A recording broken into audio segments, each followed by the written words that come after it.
Olá! O Expressão Nacional desta noite é sobre adoção. E desta vez a gente tem algumas boas notícias para anunciar, no lugar daqueles números que sempre dão uma tristeza no coração de todo mundo.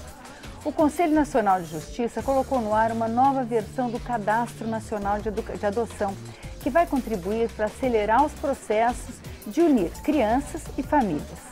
Entre as novidades estão cruzamentos automáticos de informação para encontrar crianças certas, famílias certas para as crianças e alertas também para juízes e outras autoridades de que os prazos dos processos estão avançando. Mas para conversar sobre as novidades, sobre os problemas que ainda persistem e o que podemos fazer para resolvê-los, nós convidamos a deputada Flávia Moraes, do PDT de Goiás, o deputado Augusto Coutinho, do Solidariedade de Pernambuco, o coordenador do Cadastro Nacional de Adoção e Acolhimento de Crianças e Adolescentes, juiz Alexandre Chini, e o voluntário da Organização da Sociedade Civil Aconchego, Hugo Damasceno Teles. Juiz Alexandre, eu queria saber o que é essa nova versão do cadastro que o CNJ anunciou e que deve estar implantada, se espera aí que o Brasil todo esteja fazendo parte até o fim do primeiro semestre do ano que vem, né? O que traz de novidade, o que pode acelerar os processos de adoção, unir as famílias aí pelo país? O cadastro traz várias novidades, né? Primeiro eu queria cumprimentar o deputado Augusto Coutinho, né, pela colaboração que deu ao sistema de adoção, com a redução dos prazos, com a lei. A deputada Flávia Moraes também, que tem um projeto de lei também para unificar os cadastros, né? O Hugo, que é uma parte da ONG Aconchego, o Teles, que eu tive a feliz coincidência da gente conversar sobre um projeto que acontece em Niterói, que se chama o Quintal de Ana, né? Que é um Quintal de Ana, que é de um querido amigo Sávio Bittencourt, que iniciou essa questão de discussões sobre adoção, que é um tema muito importante e sensível para a sociedade. O Cadastro Nacional de Adoção, que a gente não deveria nem chamá-lo de cadastro, mas sim de um sistema de gerenciamento, tanto de acolhimento como do sistema de adoção, ele parte do princípio ou da doutrina da proteção integral da criança, né, ou do adolescente, né, que está previsto na Constituição. Né, o artigo 227, ele diz que as crianças ou adolescentes têm direito à educação, à saúde, à integridade física, moral, à dignidade dele como criança, e a sociedade e o Estado e as famílias têm que proteger esse menor. Por isso que a gente fala em um sistema integral de proteção dessas pessoas vulneráveis. Isso não quer dizer que a dignidade da pessoa, como o dos adultos, né, que está lá com o pilar constitucional do artigo 1º, também não seja que atinja ou que englobe essas crianças, mas elas têm necessidades diferenciadas. Então, a primeira mudança que o cadastro teve foi unir o cadastro de adoção e o cadastro de acolhimento. Então, nós temos no único sistema esses dois cadastros. Esses cadastros, eles funcionam não mais como um cadastro que vai priorizar a adoção da criança, mas como um gerenciamento de todo o sistema, na medida em que ele traça todas as fatos históricos que acontecem naquela criança, desde o acolhimento até a destituição do pátrio poder, ou a entrega dele para uma família, ou seja, tudo que acontece com aquela criança fica registrado naquele cadastro. Isso possibilita que a gente tenha dados estatísticos, referenciais, e que a gente possa implementar políticas públicas. Então ele deixa de ser só um cadastro que tem os pretendentes e as crianças aptas à adoção, mas ele possibilita que com essas informações, que são muito preciosas, que o Poder Executivo, que as entidades não governamentais possam do ponto de efetivar vista da adoção, por exemplo, se eu tenho um cadastro nacional, eu tenho uma criança com determinadas características, que ela procura uma família que tem que atender a determinadas características. Eu eu posso localizar essa família, mesmo que ela esteja numa outra unidade da federação, muito distante? Quer dizer, vou poder fazer esse cruzamento de informação para facilitar que essa criança encontre uma família adequada a ela? Não tenha dúvida. O cadastro ele permite que você vincule uma criança a um pretendente. Então, quando você se habilita, a própria interessada, ele faz o pré-cadastro dele, ele vai preencher os dados todos que ele tem, depois ele vai passar, lógico, um processo de seleção, de treinamento, né? Se ele é possível não ser um pretendente habilitado, mas de qualquer forma, depois que ele passa por todo esse procedimento que é necessário pela lei, ele está habilitado à adoção, ele vai dizer qual é o espectro que interessa a ele a adoção. Então ele vai dizer a idade, vai dizer o gênero, vai dizer a etnia que ele quer. É evidente que se ele busca uma criança de menos de 5 anos, de determinado sexo, com determinadas características, ele tem um número reduzido de possibilidades dele alcançar aquilo em um curto espaço de tempo. Porque você tem, até 5 anos de idade, uma procura muito grande. Quando você passa dos 5 anos de idade, você então dá um leque de possibilidades, por exemplo, de crianças que têm deficiência física, deficiência mental, ou que estão numa faixa de idade de mais de 8 anos, a sua possibilidade de encontrar uma criança no seu perfil é muito maior. Então, o que o cadastro faz? Ele tem o cadastro dos pretendentes e tem das crianças aptas à adoção pelas várias questões jurídicas, né? Por falecimento do pai, de destituição do pátrio poder, enfim. Ou entrega voluntária da mãe, que a lei prevê a lei do projeto de lei de deputado, né? Que além de ter sumarizado o procedimento, ainda possibilitou o apadrinhamento, o sigilo da entrega voluntária, enfim. A gente vai passar por isso, doutor. Bom, enfim, mas não, só para... Então, o que acontece? Ele cruza os dados de forma automática.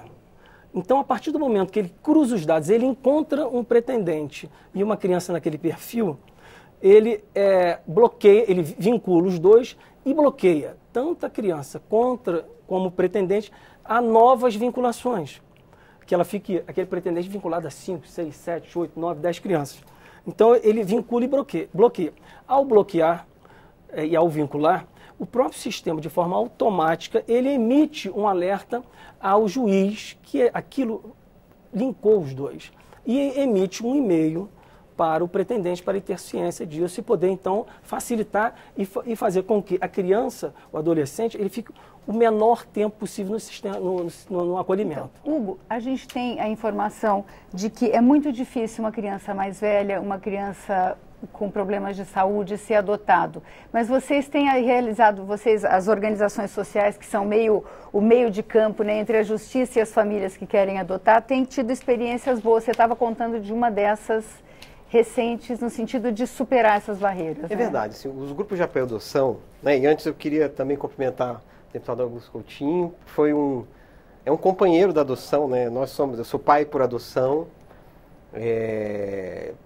estou nessa luta, né, como ativista da adoção há muitos anos, né, sou voluntário do Grupo Aconchego, e o deputado abriu as portas do gabinete dele para a gente ano passado, para uma discussão ampla sobre todos os problemas envolvendo esse mundo da adoção. Fico também muito feliz de estar aqui com a deputada Flávia, que tem um histórico de assistência social, né, muito longo. Fico muito feliz também com o doutor Alexandre do CNJ, até porque nós vemos no Poder Judiciário parceiros de efetivação de direitos, né? Os grupos de apoio à adoção, eles surgiram como espaços de discussão, formados inicialmente por pais adotivos, espaços de discussão sobre o universo da adoção. Então, sobre os estigmas, desafios, preconceitos, mas também alegrias. Então, aquele espaço para se debater, para conversar, para contar história, contar experiências, enfim. Com o tempo, os grupos de apoio à adoção mudaram o foco de trabalho e viram que é importante não só cuidar dos adultos, mas também das crianças, que são a outra ponta, né, dessa relação, desse mundo da adoção. E o Aconchego, por exemplo, né, o grupo de apoio à adoção do qual eu faço parte, originariamente, ele até mudou o nome, ele se identifica hoje como Grupo de Apoio à Convivência Familiar e Comunitária.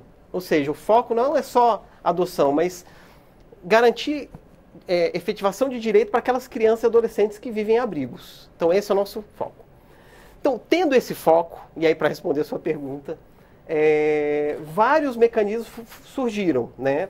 Então, um deles, fazendo aqui mais uma vez referência ao projeto de lei, né? Não só o projeto de lei, a lei, né? Do deputado Augusto Coutinho,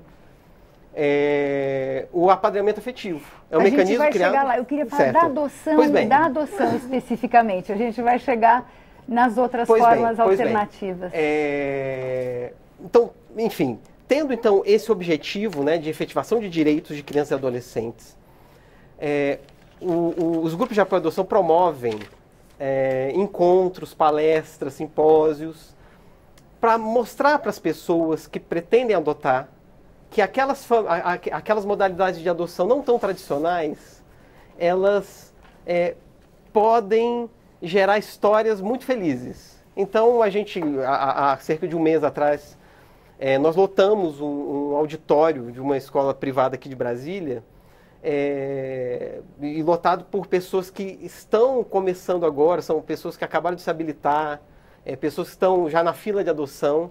E essas pessoas ouviram histórias por exemplo, de um companheiro nosso que adotou 5 irmãos, de uma vez. Raro no Brasil, né? O Brasil não tem muito esse costume, né? Então, de adotar irmãos. Exatamente. 5 irmãos. Um grupo de 5 irmãos. Num esforço muito grande, né? E não são pessoas com recursos financeiros. Geralmente essa adoção no Brasil é feita por estrangeiros. Os Estados Unidos, eles têm mais cultura, né? a cultura de adotar irmãos. No Brasil ainda não. Mas essas pessoas ouviram também histórias de um companheiro nosso que adotou um adolescente de 15 anos, né? E conta os desafios, né? Diz, não é fácil, mas eu sou muito feliz por ter feito essa escolha. Enfim, os grupos de apoio à adoção são espaços em que aquelas pessoas que estão refletindo, será que a adoção é para mim? Será que eu vou dar conta? São espaços para que as pessoas então pensem a respeito e mudem o perfil. O meu caso, né, eu sou um caso vivo disso. Eu e a minha esposa inicialmente queríamos uma menina branquinha, recém-nascida, tal, né? E mudamos. Nossos filhos são negros, né? Nós somos hoje uma família multirracial. Quem nos vê na rua, né, vê que nós somos diferentes. E isso nos dá muita alegria. Agora, eu fortaleci, né, essa escolha que eu fiz, eu e minha esposa, ela foi construída no grupo de apoio à adoção, né? Então, assim, os grupos de apoio à adoção, eles têm essa função, né, de levar experiências felizes e reflexões a quem pensa em se tornar pai por adoção. Deputado Augusto Coutinho, o senhor recentemente o Congresso aprovou uma lei de sua autoria que conseguiu condensar os prazos aí da lei. O Brasil tinha histórias de uma demora imensa para as pessoas conseguirem adotar. A gente ouve histórias de processos difíceis de adoção, de gente que ficou na fila. Eu queria saber como é que se chegou a essa lei, como que foi a negociação. A gente sabe que não deve ter sido fácil. Bom, boa noite. E como é que o senhor vê esse problema aqui no Brasil do tempo que levam os processos? Bom, boa noite. Eu queria cumprimentar minha querida amiga deputada Flávia Moraes, Hugo, companheiro que nos ajudou muito aí todo esse processo da legislação, e o juiz Alexandre Chini, que aqui está presente, a todos vocês que estão nos assistindo, e dizer que de fato foi um avanço que a Câmara dos Deputados e depois o Senado fez ao Brasil. Uma lei que nós tivemos a oportunidade de construir. E ela teve o seu nascedouro conversando com um amigo advogado em São Paulo, e ele trazia algumas estatísticas para mim sobre a adoção. E uma delas que me deixava era que a cada criança ser adotada no Brasil existiam 5 famílias querendo adotar. Mas qual o problema? E por que você via tantas crianças em abrigos e tantas famílias querendo adotar? E aí o maior problema, como disse aqui o juiz Alexandre, você tinha, ou seja, o período, geralmente as famílias, essa estatística mostrava que queriam adotar crianças até 5 anos de idade ou 6 anos de idade. Passava dessa idade, a criança começava a ter dificuldade, porque os pais queriam pegar as criancinhas mais novas. E aí, por que isso acontecia? Por causa da demora. O Brasil tinha formas completamente diversas em todo o país para de interpretações dos magistrados de como fazer. E às vezes, se você pegava até um magistrado que era mais operoso, ou mais ágil, mais ousado, ele podia ser até questionado o seu procedimento, como eu vi no meu estado de Pernambuco, o que era muitas vezes uma injustiça. Ou seja, então, a gente precisava unificar isso, mexendo no ECA, que não era uma coisa simples, para a gente avançar alguns processos que eram importantes, por exemplo, como aqui foi dito, a destituição do poder familiar. Isso às vezes se arrastava por anos, amém. Não é? E aqui hoje você, em 30 dias, você tem condições de fazer isso com segurança e naturalmente garantindo e preservando a criança e o adolescente. Então foram avanços enormes, foi uma lei que foi construída por nossa iniciativa, sim, mas há várias mãos, há vários deputados que nos ajudaram nisso. Aqui a gente tem de lembrar a deputada Maria do Rosário, a deputada do Espírito Santo, Carmen Zanotto, o deputado relator, o deputado Sóstenes, vários colegas que, no decorrer até do programa, para não cometer injustiça, eu vou relembrar, mas que ajudaram a gente a construir. E a gente aconteceu aqui uma coisa que eu estou aqui há 8 anos e nunca vi, que foi uma matéria votada em plenário, uma matéria de tal discussão, a gente aprovou ela por unanimidade na Câmara, depois foi para o Senado, aprovou-se por unanimidade, aí foi vetado tecnicamente pela Presidência da República 3 artigos, a gente derrubou o veto por unanimidade na Câmara e por unanimidade no Senado. Então, é uma coisa que realmente demonstra uma coisa muito boa que essa casa construiu para o Brasil.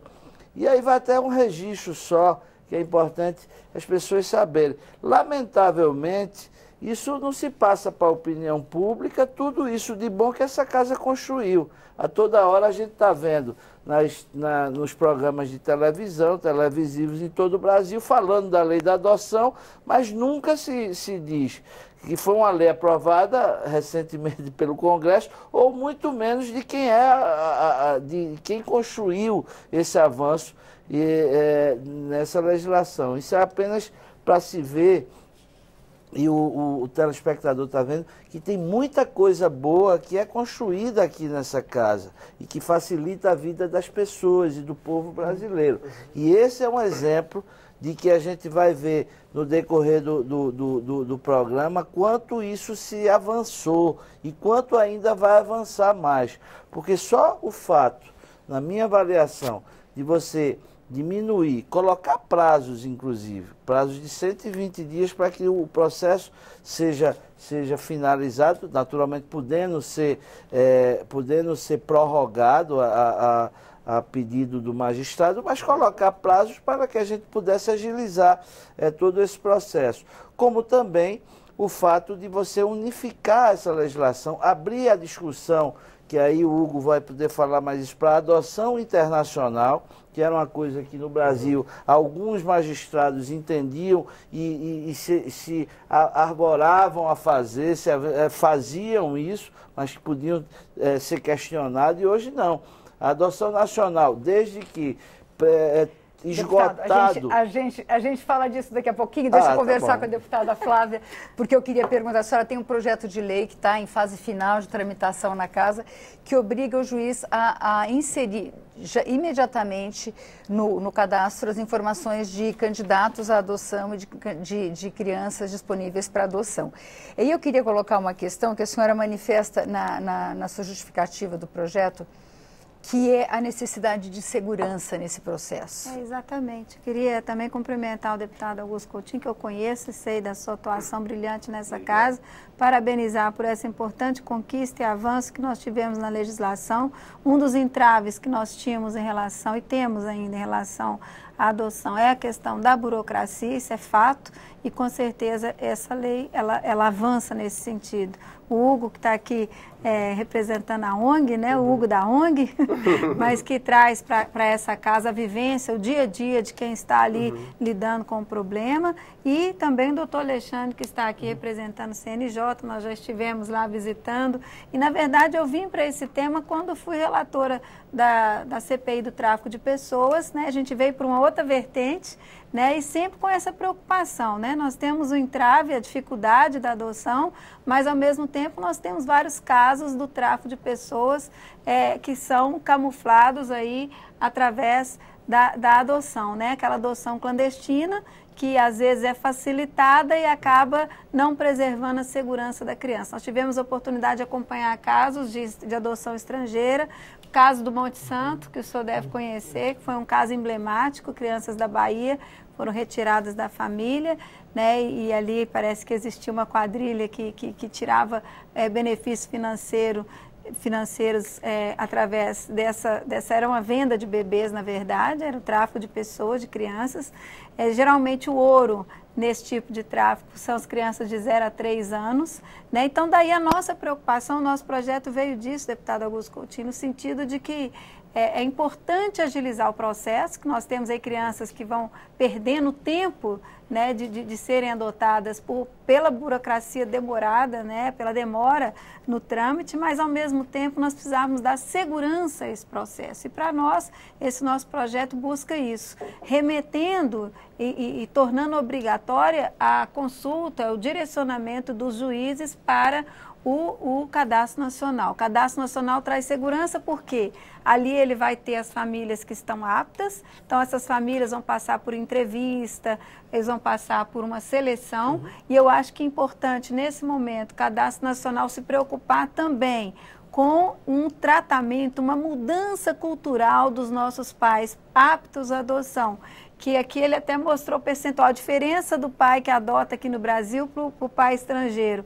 que a maioria deles não querem não só adotar irmãos, mas também eles querem a criança branca do olho azul, o bebezinho branco de olho azul, né? Então a gente precisa fazer esse trabalho também de convencimento desses pais que não importa o sexo, a cor, a idade, o amor, ele está acima disso, né? Então isso tem que ser trabalhado nesse processo de adaptação e de aprovação dessas famílias para que estejam no cadastro. O nosso projeto, ele fala disso, ele obriga a autoridade judicial, né, o judiciário, a, em 48 horas, informar o Cadastro Nacional, que também, isso ele faz de acordo com a vontade, não é uma coisa que ele tem ali uma frequência, um tempo para fazer, que ele informe o Cadastro Nacional das crianças que estão aptas e das famílias que estão aptas. E em todo o processo de adoção, ele remeta ao Cadastro Nacional. E isso dará mais segurança, tanto para a criança, né, como também vai ter a oportunidade de estar preparando essa família para aceitar mais as nossas crianças disponíveis. Nós tivemos casos de crianças que foram adotadas por família estrangeira, que foram para lá, perderam o contato, uma coisa que a gente colocou também, mas essa foi uma alteração que nós fizemos na legislação do tráfico de pessoas, que essas crianças, elas tinham acompanhamento de pouco tempo, 6 meses após a adoção, a autoridade nacional, federal nacional acompanhava.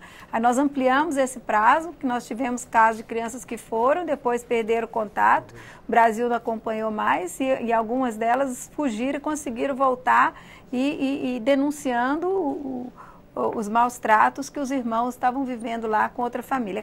É claro que isso é um caso horrível, né? Mas é um caso que é verdadeiro, é legítimo, e daí a nossa preocupação com a situação. A adoção é importante que seja ágil, que seja rápida, mas ela precisa ser segura também. Então, eu acho que o nosso projeto complementa do deputado Augusto no sentido de valorizar e fortalecer o Cadastro Nacional como um instrumento que vai dar segurança para todos, né? Para a ONG, para os pais, para as crianças, né? Para todos que estão, todos os atores envolvidos no processo de adoção.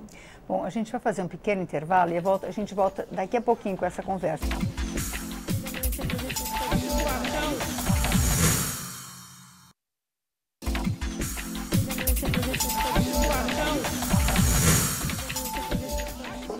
O Expressão Nacional está de volta. Hoje nós estamos conversando sobre adoção.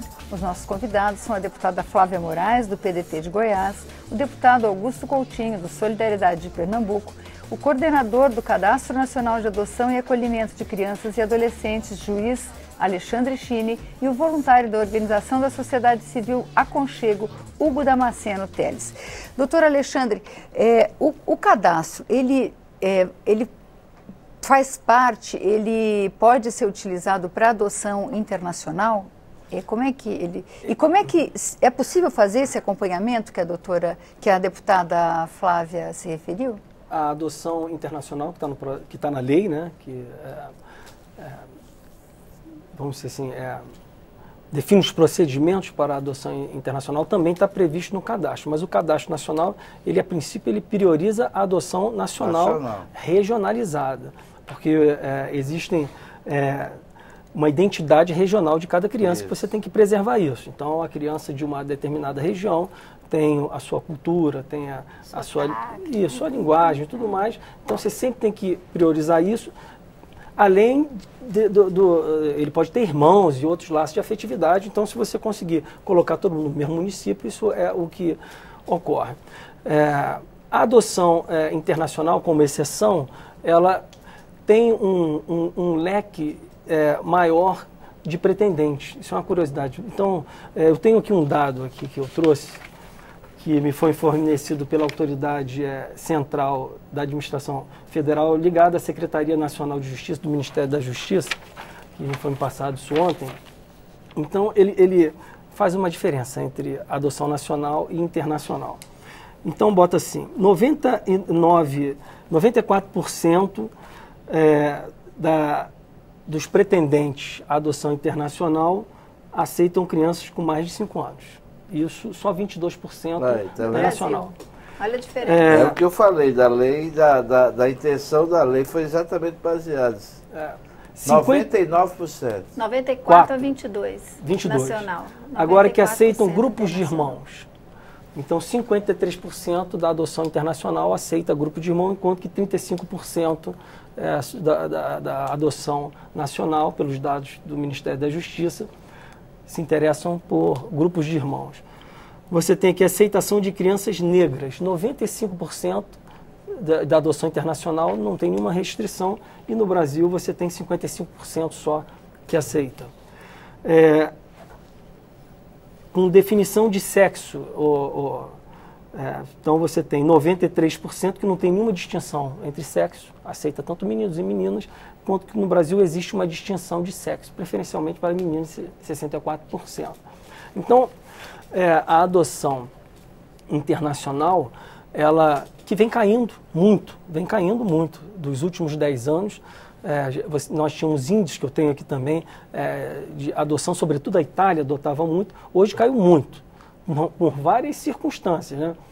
Você pode até dizer que a crise internacional financeira levou isso, mas você tem a Convenção de Haia, que entrou em vigor e trouxe outros países que passaram também a serem, vamos dizer, disponibilizarem crianças à adoção.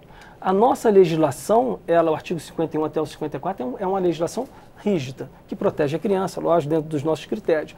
Mas os outros países não têm uma legislação tão rígida. Se é um fator positivo ou negativo, o fato é que a estatística mostra que passaram a ter mais... Mas houve essa preocupação, deputado Augusto Coutinho, já juntei os dois nomes.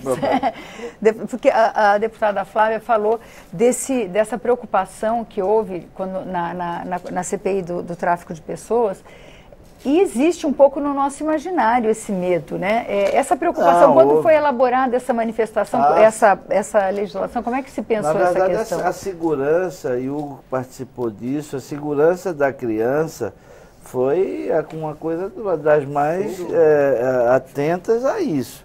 Agora, você também não pode exagerar na segurança e inviabilizar a adoção, como era o caso. Não é? Eu acho que e o bom senso de você ter esse equilíbrio e de criar uma linha de procedimentos ao magistrado. Ou seja, você tem de regrar essa confiança ao magistrado que está preparado para isso, que ele foi concursado para isso, foi forjado e preparado através das leis para isso. Então, de se manter, de ter a segurança, mas também não poder fazer com que a burocracia inviabilize as adoções. E o Brasil tem, como mostra aí, restrições enormes que você tinha no decorrer de todos esses anos. Ou seja, tantas criancinhas querendo um lar, muitas delas não tiveram a oportunidade de ter, né?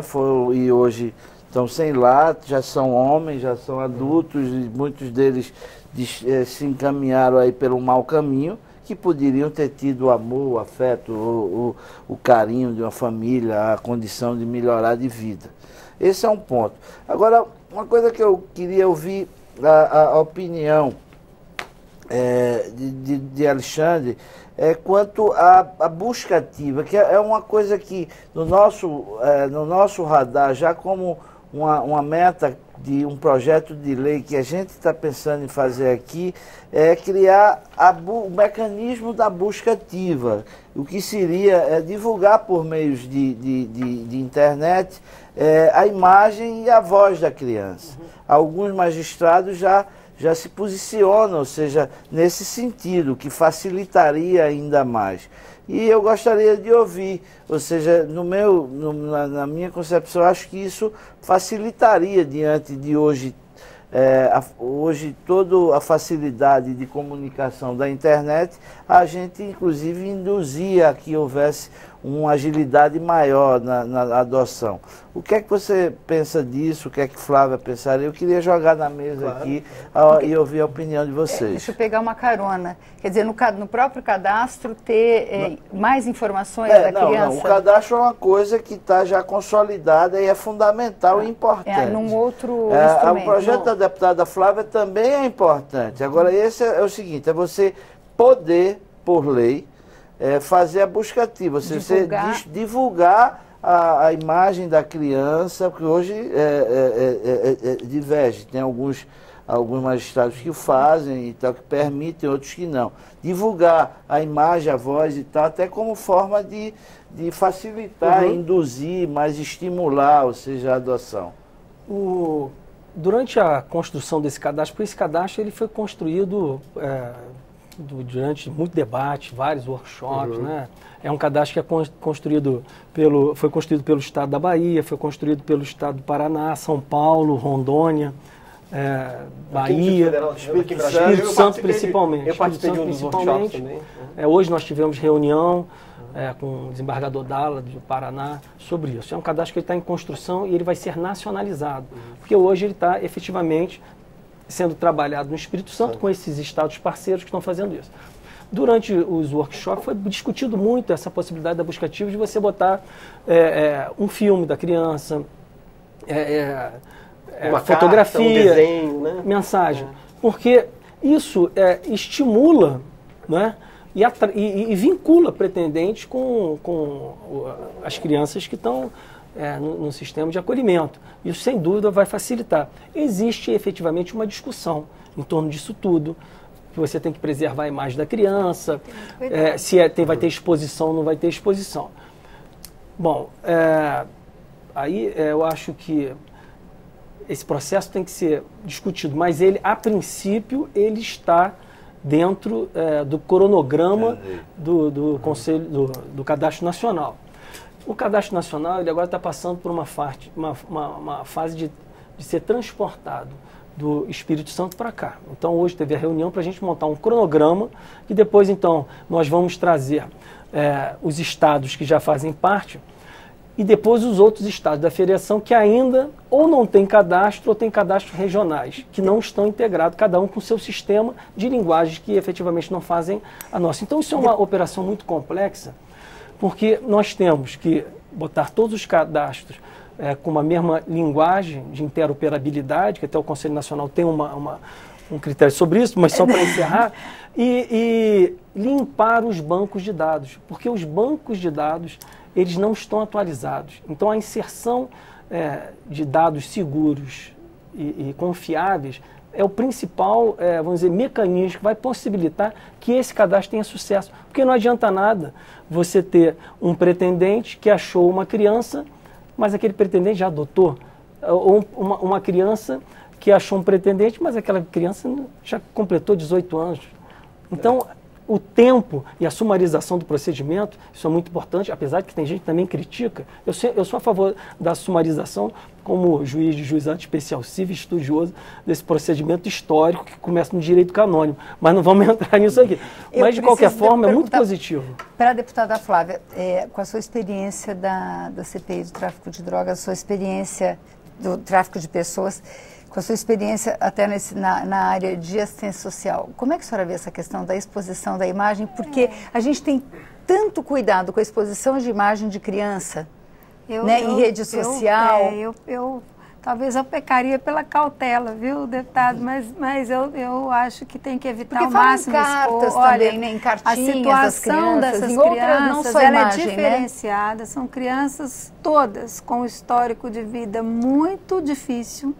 Então, toda a exposição tem que ser muito cautelosa e às vezes, eu tive a oportunidade de coordenar a casa de acolhida e lá a gente tinha as crianças que estavam destituídas ou que estavam ali num período até ser retirada da guarda e a gente tinha, até antes de eu começar a coordenar lá, tinha uma prática de algumas famílias pegarem as crianças para passar o fim de semana na casa delas e convivendo com a família.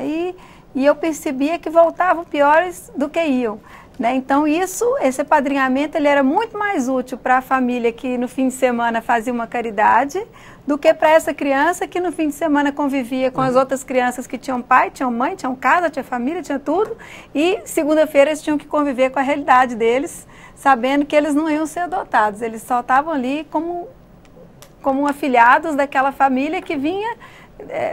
ficava ali com elas, depois devolvia, elas tinham que encarar a realidade. Aí até eu cortei isso na época, eles passeavam juntos, as crianças todas passaram a passear juntas, iam para o shopping juntas, iam para a igreja juntas, iam para a sorveteria juntas, mas a casa de acolhida promovia o passeio delas, até que elas tivessem uma família, poderia vir, mas aquela que tivesse interessada em adotar, mas não para ficar passando fim de semana com a criança e levando e acentuando essa diferença que existia na realidade delas com a realidade das outras famílias. Então, assim, toda exposição tem que ser cautelosa, tem que ser muito bem. E, assim, eu penso assim, o cadastro é importante, ele faz encontro de dados, ele tem um mecanismo eficiente que pode agilizar, é importante. Mas a gente nunca pode desumanizar esse processo, ele tem que ser o mais humano possível. Então, quanto mais for possível o encontro pessoal, presencial, eu afirmo que seria mais importante. Aí não tendo jeito, sendo uma coisa muito inviável, a gente partiria para isso. Mas, a princípio, a gente teria que fortalecer e preservar o encontro presencial. Eu acho que ele é que vai ser... Não adianta você pensar na adoção, que é um processo tão para sempre, através de um encontro virtual. Eu posso só fazer um esclarecimento aqui? O Hugo é um entusiasta do apadrinhamento, ele convenceu o deputado a colocar na lei. Então, mas eu tenho essa opinião sobre isso. Por favor, doutor. Os dados são restritos. Isso. Não é exposição pública. Eu tentei entrar também, não consegui. Eu vi que não dá para entrar. Não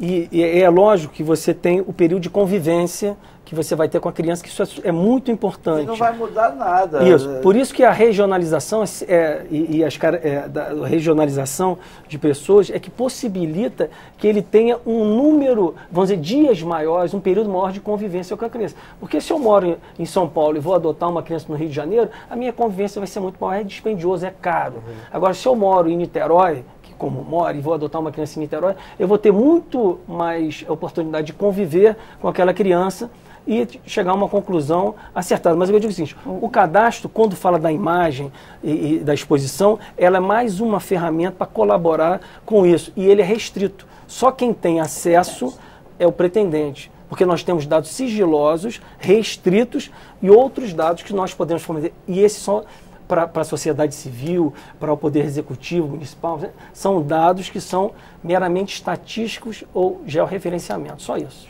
Hugo, você que é um dos padrinhos aí do apadrinhamento, eu acho que você queria falar sobre isso, explicar um pouco o conceito, a ideia. Claro. Um pouquinho antes disso, né, contribuindo aqui com o tema levantado pelo deputado Augusto Coutinho, sobre a questão da busca ativa e da busca melhorada por meio de imagens, de vídeos, cartas, né, como o cadastro vai prever. Eu acho que a gente deveria analisar as experiências já feitas nesse sentido. Eu lembro do esporte, o clube, né, lá de Recife. Podia ter lembrado de Santa Cruz. Pois é. O clube do povão. Né? O esporte, ele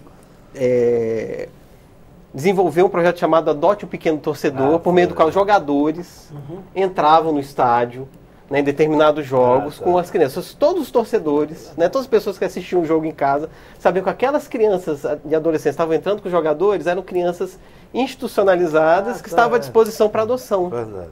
Né? Não concordo.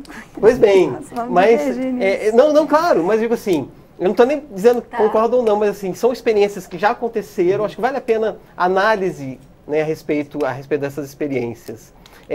O Sérgio Souza, do Rio de Janeiro, você conhece ele? Sim, sim. Ele tem um trabalho maravilhoso com crianças com deficiência física, mental, e ele faz um trabalho realmente que tem efetividade. E tem uma característica que todos os juízes da infância e adolescência eles são apaixonados pelo que eles fazem. Né? Você vê a empolgação, você vê a motivação desses grupos que a gente participa, que eles são absolutamente comprometidos. Mesmo que a sua ideia não seja igual a dele ou de outro, você vê que eles têm um comprometimento com a efetividade disso. Então, eu acho que a ideia de cadastro nacional, a ideia de vincular a imagem, tudo isso é sempre de uma forma positiva, para que isso tenha sucesso. Né? Todas as pessoas que trabalham nisso, agora vai ter um evento em Bonito que vão ter 1000 pessoas. E eu discordo, Flávia, desculpa, mas eu acho que não é exposição. Você tem de ter naturalmente o cuidado, como ele disse, uma coisa restrita. Se a pessoa entrou no catálogo para fazer uma adoção, então, por que não facilitar da pessoa poder identificar? Não consigo achar que isso seja uma exposição da criança. Esse é o primeiro ponto, porque hoje as coisas estão mais expostas pela a facilidade da internet. Não é? E eu acho que a gente não pode se fechar a isso. Não é? Volto a dizer, concordo integralmente com você, o cuidado tem de ser total, e existe esse cuidado, e por isso a gente está delegando isso a um magistrado que está qualificado, preparado, e está com condição de fazer isso. Então, eu acho que, e aí a experiência de Hugo, eu acho que é muito maior do que todos nós nisso aqui, dessa convivência. Até, deixa eu só fazer uma parte, assim, até a condição dessa criança transmitir essa imagem vai ser espontânea, vai ter alguém ali falando para ela falar alguma coisa, tudo isso pesa psicologicamente nessa criança. O que vão falar para ela? Você vai fazer um vídeo para ver se ele te adota, se ele te quer, ou você vai fazer ou vai filmar ela fazendo alguma coisa espontânea sem ela nem saber, ou ela... Então, tudo isso repercute na criança, né? Então, o que eu falo aqui é o cuidado, viu, deputado? Não é que a gente é veementemente contra. Eu só falo assim, se for feito, tem que ser feito com cuidado, com acompanhamento, para saber. Porque qualquer pessoa pode as pessoas às vezes não tendo discernimento disso, pode chegar uma pessoa próxima, não grava falando isso, falando aquilo, agora, porque você vai conseguir e a criança pode se frustrar, ele não me quis. Mas isso vai passar pelo, Flávia, mas eu vou te crivo dar do magistrado. o exemplo, mas o exemplo só estou do alertando para o resultado. cuidado que tem que ter. O exemplo do resultado prático. Essa experiência de busca do caso Adote um Pequeno Torcedor, que foi dito por Hugo, 100% das crianças foram adotadas. Isso é ruim? Eu acho que isso é bom, isso é muito bom. Ficou muito menos tempo num... Exatamente. Num essa criança ela ficou muito menos exposta às mazelas da vida do que exposta. O senhor tem para... dados estatísticos da idade aí? Não tenho, honestamente não. O que eu tenho para te dizer... Exatos, mas eu me lembro que Pernambuco foi um dos estados em que apresentou o maior nível de adoções tardias. É isso que eu vou dizer. No Recife, não há mais crianças hoje de 7 a 12 anos disponíveis para adoção. Isso é uma coisa fantástica. Isso é uma coisa que me orgulha muito a gente ter podido ajudar a fazer isso. Quantas criancinhas aqui estão hoje acolhidas de uma forma humana por uma família? Pode haver algumas exceções, alguns casos, mas isso é uma coisa legal. E que, se Deus quiser, a gente vai fazer isso no Brasil todo, com todo esse trabalho conjunto que está sendo construído, da justiça, das ONGs, meu e de Flávia no Legislativo e tentando aprimorar essas coisas. Então, é esse Brasil que eu gosto de ver e mostrar para as pessoas que tem muita coisa boa sendo feita. Então, a questão, algumas dessas crianças, né, essa questão da adoção tardia, que é o maior obstáculo, né, no Brasil, a questão da idade é o maior obstáculo. Algumas crianças, elas ficam em abrigos e elas não conseguem ser adotadas. E um dos mecanismos é essa questão do apadrinhamento, que eu queria que o Hugo falasse sobre isso, que a deputada Flávia discorda, está prevista em lei. Né? Como é que funciona e por que você acha que funciona? O apadrinhamento afetivo ele foi um mecanismo alternativo, né, desenvolvido pelos grupos de apoio à adoção inicialmente, para que as crianças possam conviver em comunidade. Né? Então não é uma forma de inserção das crianças e adolescentes em família, mas em sociedade. Mesmo que elas não sejam adotadas. Mesmo que elas não sejam adotadas. Né? Realmente o apadrinhamento se destina a crianças mais velhas e adolescentes, né? Então crianças que não foram adotadas. E no Aconchego, por exemplo, o Aconchego é um dos pioneiros do desenvolvimento desse tipo de projeto. É tudo tratado, como a gente está falando aqui, com o máximo de segurança possível. Então há uma preparação dos padrinhos e dos apadrinhados. A preparação é muito rígida, é coordenada por duas psicólogas bastante experientes, que já estão treinando outros psicólogos. Para você ter uma ideia, a preparação de padrinhos, ela demora várias semanas, a gente está falando aí de 7 a 10 semanas. Não é possível faltar um único encontro. Se faltou um encontro, entra na próxima ou está descadastrado.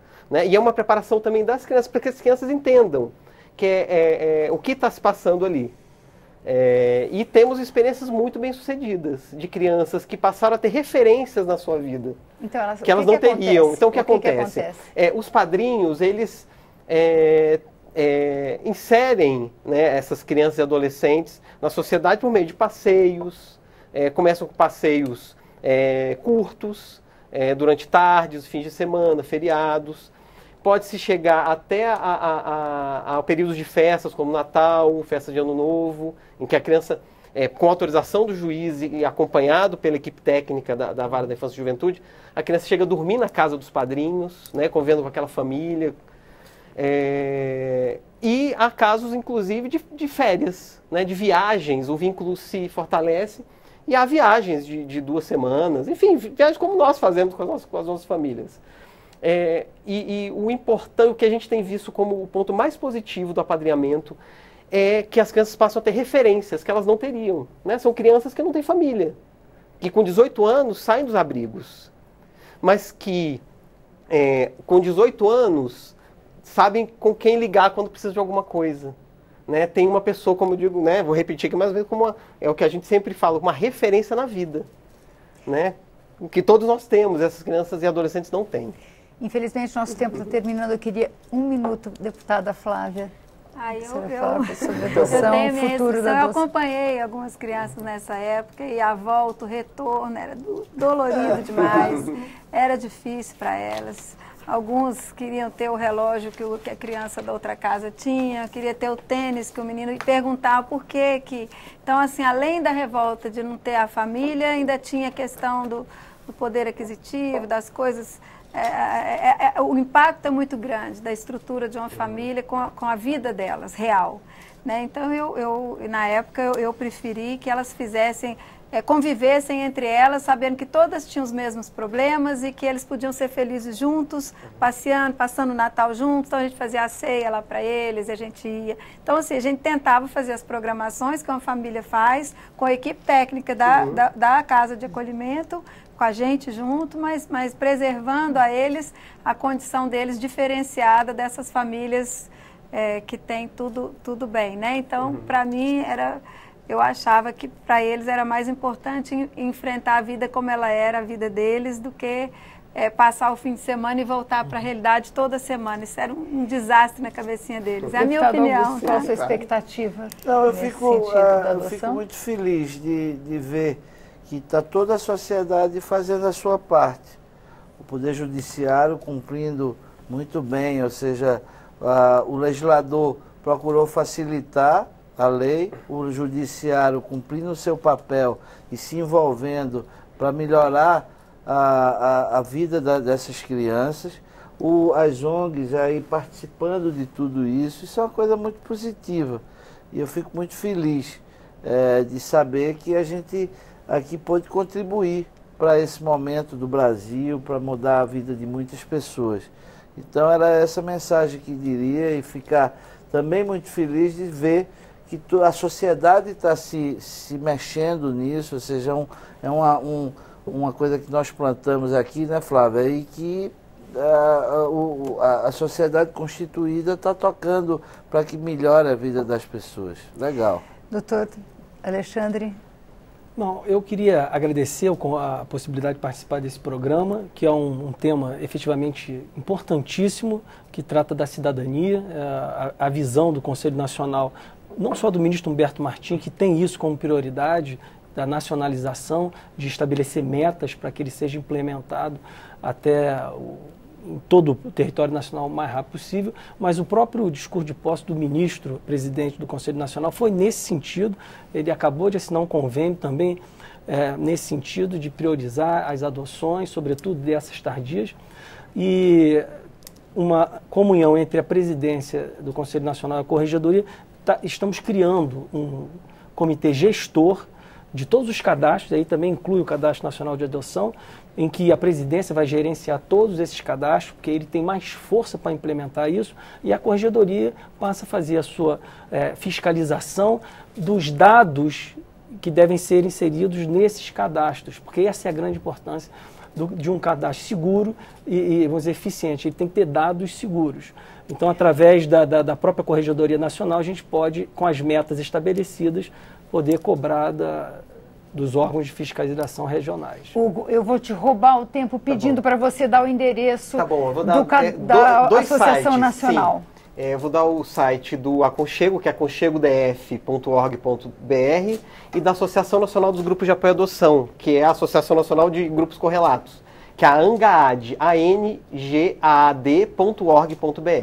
Lá há uma lista de grupos de apoio à adoção no Brasil afora, são todos gratuitos e, como eu disse, são espaços em torno disso que a gente conversou aqui hoje, né? Que quem tem interesse, quem está na dúvida se a adoção é ou não, né, um caminho a ser seguido, temos esse espaço, né, em todo o país.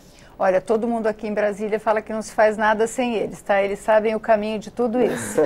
Muito obrigado aos senhores. O Expressão Nacional termina aqui. Você pode rever este ou outros programas na nossa página ou no YouTube. Obrigada pela audiência e até a próxima.